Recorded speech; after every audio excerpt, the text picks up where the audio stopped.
Hi! Welcome to our channel. ఈరోజు మనం review చేయబోయే వెబ్ సిరీస్ 'కోబలి'. స్టోరీలోకి వెళ్తే ముగ్గురు అన్నాతమ్ముళ్ళుంటారు. వాళ్ళలో పెద్ద కొడుకు ఎవరికీ తెలియకుండా రెండో పెళ్లి చేసుకుని ఉంటాడు. ఆ రెండో వైఫ్‌కి ముగ్గురు బ్రదర్స్. వాళ్ళు ఘోరమైన క్రిమినల్స్. కట్ చేస్తే అదే ఊర్లో ఒకడు డ్రగ్స్ బిజినెస్ చేస్తుంటాడు. ఈ సెకండ్ వైఫ్ సైడ్ బ్రదర్స్‌కి మన హీరో ఫ్యామిలీకి ఒక గొడవ స్టార్ట్ అవుతుంది. ఆ గొడవ వల్ల హీరో ఫ్యామిలీలో ఏం జరుగుతుంది? విలన్స్ ఏం చేస్తారు?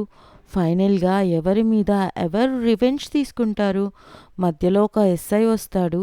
తనకి వీళ్ళకి మధ్య ఏం జరుగుతుందనేదే ఈ సిరీస్ స్టోరీ. పాజిటివ్స్‌లోకి వెళ్తే మేకింగ్ అండ్ మ్యూజిక్ బావుంది. ఆర్టిస్ట్‌లో రవి అండ్ శ్యామల గారు కొంచెం తెలిసిన ఫేసెస్. ఇక మిగతా వాళ్ళంతా కొత్త వాళ్ళే ఉన్నారు. నెగెటివ్స్ అంటే ఫుల్ బూతులు. బూతు లేకుండా డైలాగ్స్ లేవు. అండ్ ఆర్టిస్ట్ నుండి ఒక ఎమోషనల్ ఇంపాక్ట్ లేదు. స్టోరీ కూడా పర్పస్ లేదు. ఊరికే వైలెన్స్ అండ్ అన్వాంటెడ్ ఫైట్స్. అసలు అంత ఘోరంగా చంపుకునే అంత కాన్ఫ్లిక్ట్ ఉందా అనిపిస్తుంది. ఓవరాల్‌గా సిరీస్ ఎలా ఉంది అంటే too much violence and lots of foul లాంగ్వేజ్‌తో నాకైతే అసలు నచ్చలేదు. రెగ్యులర్‌గా వైలెన్స్ సిరీస్ చూసే వాళ్ళకి లాంగ్వేజ్ ఎలా ఉన్నా పర్లేదు అనేవాళ్ళు చూడొచ్చు. ఈ సిరీస్ హాట్‌స్టార్‌లో తెలుగులో స్ట్రీమ్ అవుతుంది. రివ్యూ నచ్చితే please like, share and subscribe. Thank you.